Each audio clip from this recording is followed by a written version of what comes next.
I'm certain some of you are here with pitchforks and torches in order to express how wrong I am. But keep in mind, this is simply my opinion. I was a huge fan of ReZero. I was such a huge fan that I had my own theories and predictions on what will happen. Therefore, my expectations for the second season of ReZero was rather high. So I decided to look a bit forward into the future of the series by surfing through 11 exhausting arcs. And I found myself within the mouth of madness. I felt betrayed and incapable of dealing with this unexpected transgression silently. I decided to scream in front of a microphone. As you might have already guessed, I am a salty fanboy who feels like ReZero let me down. Well, we don't get what we want, you might say.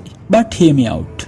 I watched the first season of ReZero in 2018, later than most, but I soon fell in love with the endless mysteries and the foreshadowing of eldritch forces. And after seeing Betelgeuse, I came to the conclusion that he must be the embodiment of sloth, because he does imply that representing sloth.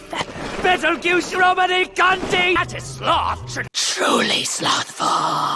a lot. My own authority! The authority of sloth!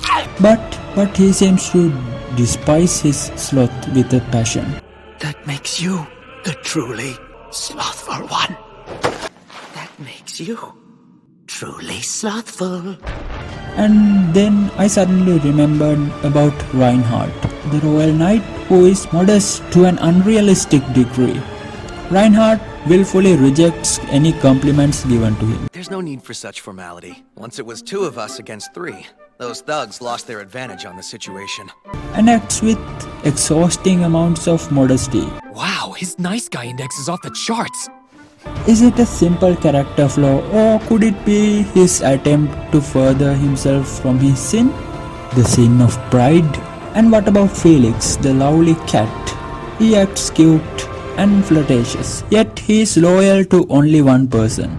And besides, the 7 deadly sins, which are part of the Christian theology, find the concept of homosexuality or androgyny to be an act of rebellion against God.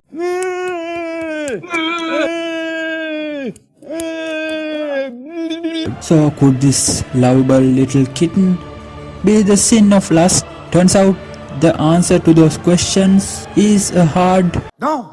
This did hurt my feelings, but I believed, nay, I knew that the writer will not disappoint me. So I eagerly pushed on to find out that none of the people in the series are actual sins. Betelgeuse was just a follower. And later on the series, absolute randos with less than interesting personalities arrive, who claim to be archbishops of greed, gluttony, pride, and so on. But then I saw a magnificent cinder of hope. Betelgeuse is a part of the witch's cult. The witch is referring to Setela, right? Well, not exactly, because Setela is the witch of envy. So Betelgeuse probably worships the witch of sloth. So there must be a witch of greed, pride, and so on, right? The answer is no. Turns out all the witches are pathetic wimps who were snuffed out by Setela.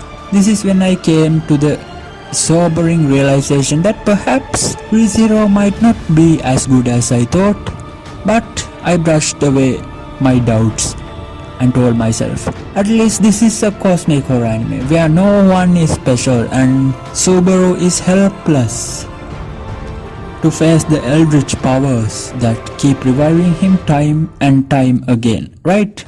No. Setela loves Subaru. That's why enough. I shall no longer allow this sad excuse for a story to betray me. And then I gave up on ReZero and went back to watching Nyaruko,